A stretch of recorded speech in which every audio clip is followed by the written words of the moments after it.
Whoa. Okay, we're live right now. Oh, the camera's kind of like off a little bit. Looks like a horror movie here. Um, just kind of setting up this place right now. I can't believe I'm live right now. This is pretty cool. Anyway,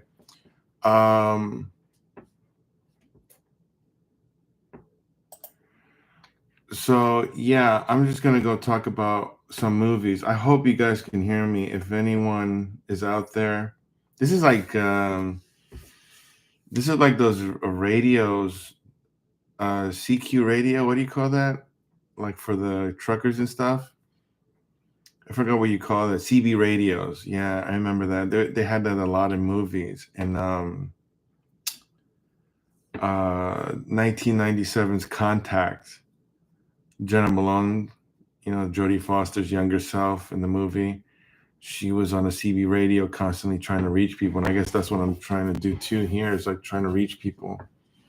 So yeah, it's late at night right now.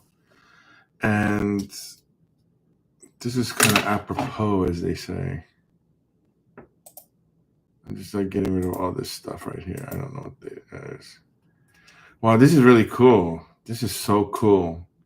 So anyway, what I'm going to talk about right now is some movies that have been on my mind. And currently, like, I just finished watching Fountain of Youth, directed by Guy Ritchie on Apple. So that was kind of cool. That stars Natalie Portman, that guy from The Office, the American version.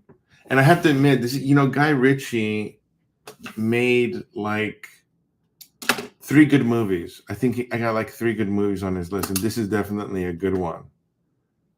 I don't know if this is his best one. I think his best one was, he did Swept Away with his then wife Madonna, right? And then he did sorry, I should be looking at the camera. So anyway, yeah, he did that movie, Swept Away, and I thought that was a good movie. I was really surprised. I didn't see it when it came out. I only saw it like recently, and it was good. Like in the last couple months or year, I saw it. It was really good.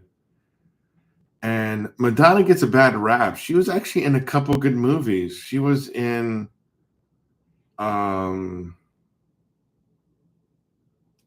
what was called the Woody Allen movie,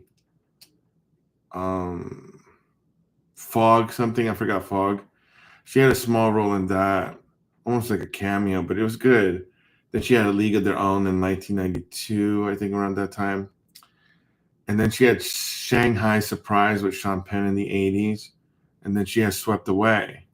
I don't know if there's any other stuff that she has, but yeah, she was okay. During that time period, if anyone's like old enough to remember that stuff, during that time period, what you call it, it's basically, yeah, they were trashing her like left and right.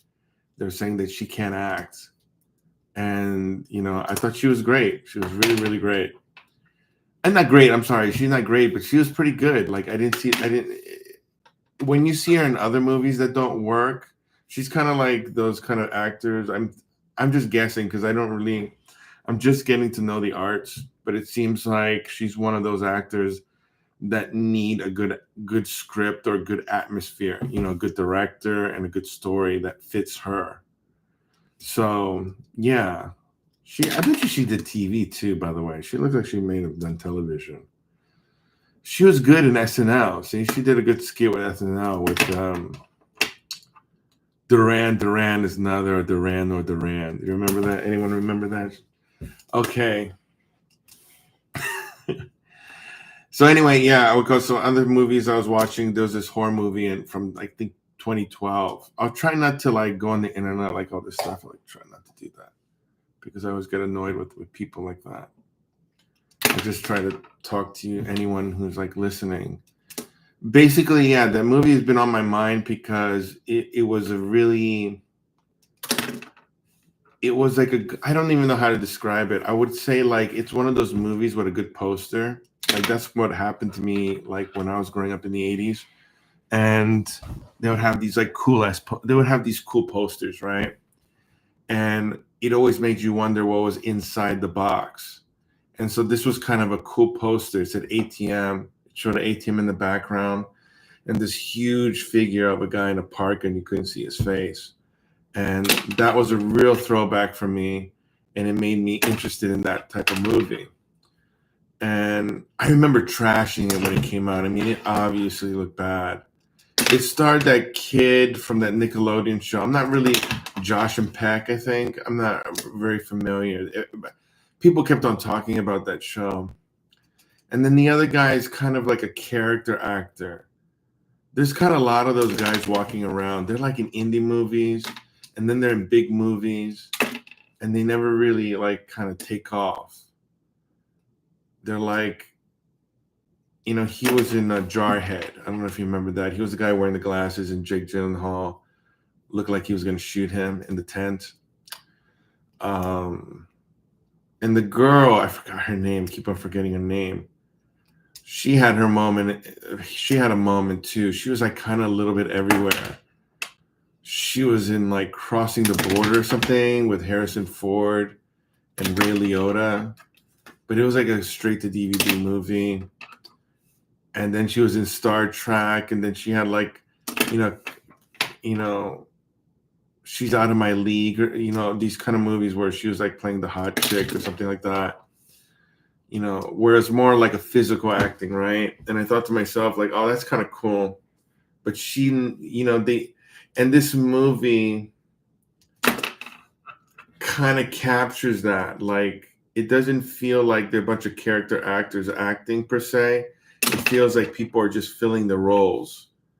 So that's a good thing to me. That's kind of a good thing. It's like everyone's playing their part. So it's like a producer's movie or something. You know what I mean? It's like everyone has their part to play, and no one's like kind of like taking a shine away from the story. Kind of, not exactly like that. It was just kind of like a subtle movie, which is kind of weird for a horror movie, right? It's kind of like contradicting, right? It's like an oxymoron or something like that, right? So anyway, what happened is that the movie was really good.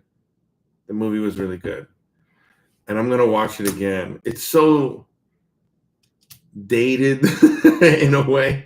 It reminds me of that time period. Oh my gosh, it was so terrible, that time period. That's how I remembered it, but that's probably not how it was. I think we're all kind of like waking up from that dream now. You kind of go through these eras, and that was just an era. And so, like I said, I was looking for like, kind of like, I'm saying this now, is like I was looking for like movies that were away from the mainstream, because I thought the mainstream was like really bad, and I thought I loved indie movies or something like that. But anyway, the movie. So anyway, I'll just get to the movie. The story is basically about these kind of yuppies. If you don't know what yuppies are, they're kind of like young, ambitious people who were like cosmopolitan a little bit, but are just like, it's all about work and money. And they kind of work like that. I thought the movie took place in Minneapolis, but apparently, you have to watch the movie again. It's obvious that it's cold. It's shot in Canada. And the movie has, that's one of the good things about the movie, especially in the beginning. It looks cold. Looks very cold. So anyway, you got these two guys working in this office, and they're kind of yuppies. So what I mean by that is look like they probably look at finance or something, like banking. And I'm wondering like what those guys do all day anyway. Oh, I got a little crack. So anyway, one of the guys like really shy, like the main character guy, the blonde guy, and then his kind of really, his other friend is like really extreme. He's like all about partying, so he convinces him to go to the Christmas party, and he asks out that girl he asks if she says yes, I think, and he asks if she needs a ride. Then all of a sudden the guy's like, I want to come too. And so it's like a little bit like weird. It's like Three's Company, like Three's a Crowd kind of thing. Like he wants to be nice to his friend because his friend gave him the courage, kind of that good pep talk to get the girl. But at the same time, he's a little bit annoyed that he's kind of cramping his stout already. So they want to go to the guy wants to go to the ATM so he can get a pizza. And so they oblige. I think that's the word, right?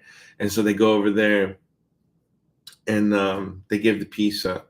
I mean, they go to the ATM, and that's when they see this guy outside in a parka. And you're wondering to yourself, is like, why didn't they call the police? And so the whole thing is like, during that time period, they have to like basically figure that out. You know what I mean? They basically got to figure it out. Like the writers had to figure out how to get around the cell phone thing. And I think they did a pretty good job. And it is kind of like a low budget movie. I don't know. Like if I'm guessing right off the top of my head, I don't know. 2 million. It looks like it's kind of weird. I really don't know how much that movie costs. You know, I forgot. I forgot how much Donnie Darko was. I forgot how much Reservoir Dogs was. I forgot a lot of movies.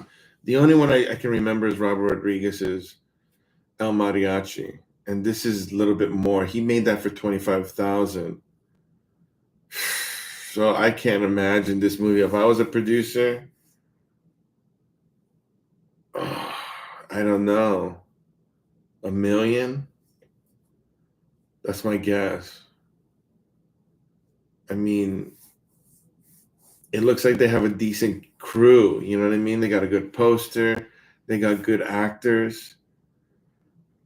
They got pretty decent actors. They're not like one of these actors is like he was in this thing. It was like they're kind of like stars in a way. Like they're in Hollywood movies, big bunch of Hollywood movies, and then now it's their time to shine. You know what I mean? In the smaller movies. So I would probably say it could be lower. I don't know because they shot it on digital and it pretty much holds up a little bit. The transfer. They could like upgrade it, if they wanted to. But why would you? It's like a very like small movie. It's an indie movie for sure. So anyway, they're stuck in that place, and I forgot what happens. I forgot how. I don't know if I should tell you, but it leaves. It's a strange movie for sure. By the grace of God, I know that the movie's strange. We don't really know who the killer is. We don't really get an answer, and that's the best part. And actually the credits were actually really good. It was almost like Seven. Like they give you a little bit of a backstory about the guy. Yeah, that's it. So I recommend that movie definitely. What else I was watching? I'm watching Swing. I forgot it's Owen Wilson on Apple, and that's a good movie too. And right now on Apple, you know what I gotta watch too? There's like four good things on Apple. There's Severance, Stick. I think that's the name of it. Stick with Owen Wilson. It's about golf. And I just watched 3 episodes, and it's really good. It's low. If you have anxiety, it's like very low. It's a nice. It feels like Apple is like very academic. Like they may say some bad words, and they may have like some dark subject matter, but everything feels so academic. And then you have and Owen Wilson is very Owen Wilson in this film, in this whatever you want to call it, this TV show. It's very academic. I mean, he's very Owen Wilson. He's funny. Yeah, it's a really good movie or a good TV show. Highly recommend it. Um, the movie. What's the other one? What was I talking about? Fountain of Youth with Natalie Portman. They had, that movie reminded me. They had this like scene between the two main characters. They play brothers and sisters, and so Natalie Portman She reminds me of like I don't want to say she's a great actress per se, but she just reminded me what it means to be an actor. Like there's these drama, and you have to really sell it. That's why they're paying you these big bucks, right? Is to really sell that stuff. At least I think that's why they're paying them, unless they're just paying them for their star power. This movie is like released in theaters, but basically it's like a TV movie. That's kind of how I look at Netflix. It's like a TV movie. It's like because it's like HBO. It's like HBO put money into movie in the 80s and 90s, and yeah, they could have like had a business model where they like put it into like theaters and stuff, but you can tell it's like a TV movie. It's totally TV. I remember the first time they made a move. One of their movies was very cinematic. Was called I don't think it's called Barbarians at the Gate or Barbarians. It had one of those older actors from uh not Grumpy Old Men, but like what was the movie? Old Presidents or something with Jack Lemmon. He played the other president, and I thought that was he was like when he was alive, he really had some kind of like power as far as an actor. So when I kind of saw him in this movie, they played it up, the camera and everything. It was like a real movie, but I think it was an HBO movie. And what they're doing with like Netflix, and so I don't want to get like all like talk about this too much, but I guess I'll just talk about it a little bit. Netflix is basically TV. It's like HBO, just like A24 was like Miramax. That's kind of basically what it is. And yeah, that stuff is like really kind of boring. But A24, there's some movies I saw from A24. I can't remember which one off the top of my head, but I do want to see the one with The Rock where he plays the wrestler or the I don't know what you call that Ultimate Fighting Championship guy. Yeah. I want to see that one. Not Rose Byron. I forgot the other. Her Emily Blunt is in it. He plays his wife. Yeah, I want to see that. It's like The Wrestler, but better. The Wrestler was too depressing. I don't like that director too much. Aaron. I forgot what his name. I forgot his name. He's okay. He made a movie probably on my list, but I can't remember what.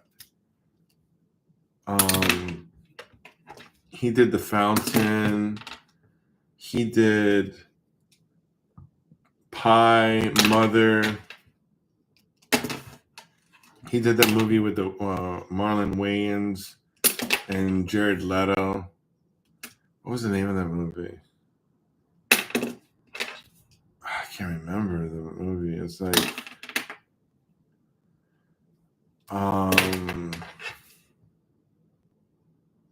yeah, I can't remember that movie. It's gonna come to me. That was like released in 2000 or 99 or 2000.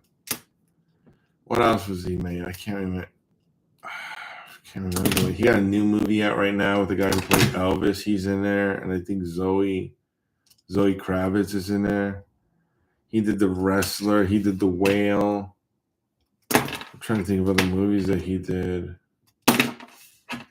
I can't remember a good movie. Anyway. Yeah. So anyway, these are just like TV movies, like A24 and Netflix. Netflix is like HBO in the 90s, and yeah, that's basically it. It's not very interesting. A24, if I had to like count how many movies, it'd probably be on my hand. I can't remember. Most of it is I don't want to say most of it is bad. It's just like Naomi Watts and Ben Stiller, While We're Young. That was a good movie. But it's very A24. They're like trying to be independent, just like the Miramax. But what's happening, what they're really doing is like they're just formulaic. They're just every movie is basically the same, and some of these movies don't even get to the theaters too. Anyway, I call yeah, those are just like TV movies for me. But there's some good stuff on there. The Andy Warhol Diaries, Holston. May, December. That's also with Julianne Moore, Reptile, and Natalie Portman, Reptile. The new movie, the new television show about race car driving. I forgot what it's called. It's like about a real story about this guy, famous guy. I don't think it's Gran Turismo or something else, but anyway. So what else movies that I see? I know I'm going back in the past. I wanted it, this 2025 is a good year. 2025 is a good year for sure. 2025 is a good year. Now I'm gonna have to check this stuff.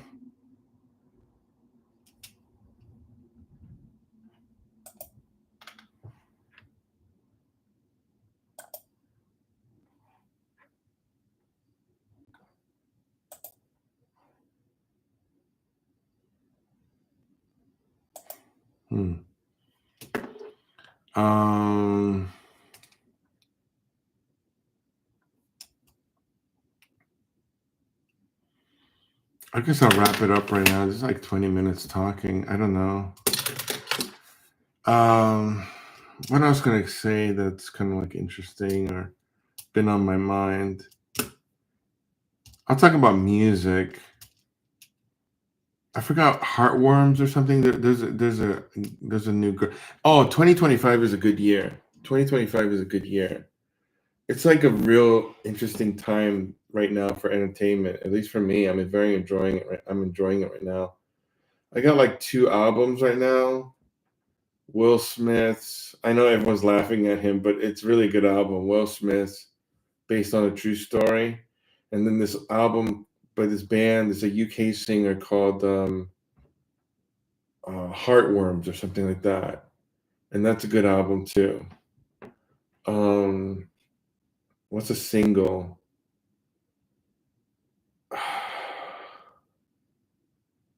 Mystical Magical by Benson something. I forgot that. Mystical Magical. You know who's making some good music? Cliche and Miss Sunshine by Machine Gun Kelly. Machine Gun Kelly actually has a couple good songs. Not a good album though, but a couple good songs, and that's he released this year. What else is there? Lady Gaga released some song, Abracadabra, and getting a little tired here. Abracadabra and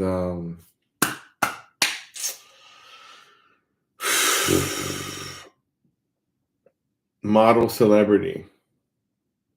So this is like a really good year. And then there's like movies like Sinner. I saw Carlo Cutis, The Highway to Reality. That's a good documentary on a soon-to-be saint. I think he's already a saint already, but the church is gonna make him a saint. Good movie, really good movie. Then there's this other one, I forgot what it's called. Alpha, I forgot what it's called. It was directed by Barry Levinson. It's about the mafia. Robert De Niro plays an old gangster. It's like set in the 40s or 50s. I think it's the 40s or 50s. I can't remember. It's the 40s or 50s. But anyway, yeah. So they made that. That was a good one. And there's a lot of other actually movies coming out. Really good movies. Yeah, this 2025 is a really good year for movies. Fashion-wise, fashion has been horrible maybe for a long time. Fashion is really crazy because the only thing you can do with fashion is live in the era you're living in, but we don't even know what the era is. You know what I mean? So sometimes they get it right and sometimes they get it wrong. And I can't say the last 20 years because we're moving out of it right now, but basically from the new millennium, fashion was really bad. Mainly because it was just terrible. The models were pretty nice. Unfortunately, I'm like 20 years, like 25 years late. Giselle Bundchen was actually a good model. She was not only pretty, but she was a supermodel. So that means she was always on the cover of a magazine for that era. You know, she was always we can basically, I don't know like every issue, but you know, she was there a lot. And I totally missed out on her. I didn't really think much about her, you know, at the time. The only thing I thought about was that she was, you know, dating Leonardo DiCaprio, the biggest, you know, movie star in the world at the time, and you know, that's the only thing I could think about. Then she did that movie Taxi. I should have watched it just because of her. It wasn't a good movie, but I should have just watched it because of her. And what else did she do? In 2014 or 15, she released a song with a DJ.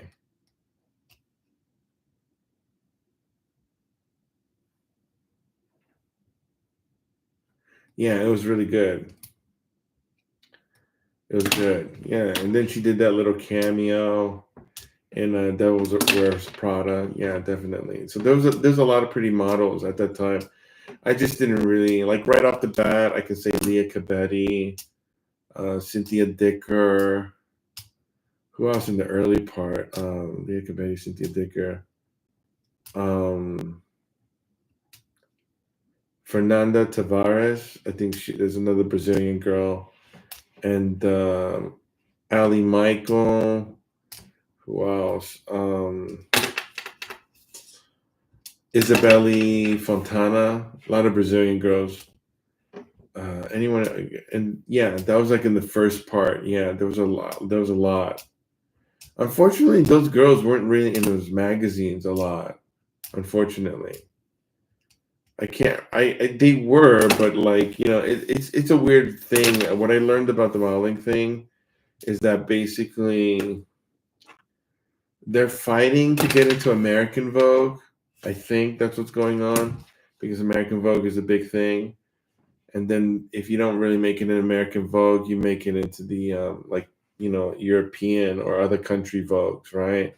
Australian Vogue or whatever it is, right? And so you don't get to see those girls. So it's kind of weird situation. That's why I say Giselle Bundchen. We're kind of lucky to have her because not only was she pretty, but she was a supermodel. So that meant you're going to see her in more publications, right? More magazines, and that's a great little thing. You know, you always see this pretty girl there. Um, what else can I talk about? I guess that's it.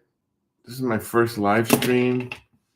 So I just went over just about basically what I'm going to talk about the rest of the time, and then maybe my music too. But that's it. You know, I'm really into those things. Pretty girls, right? What's the other thing? Movies. I like movies a lot. Music. I really love music a lot. Really love music a lot. I like pop music. So I'll try to share that as much, like, you know, try to give some good songs. But yeah, that's basically it. That's all I'm going to be talking about here. So it'd be like the pretty girls is like fashion, basically. It's like fashion models. And then the movies are just like, you know, all the real good movies that people should watch. And the music is the same thing. All right, I guess that's it.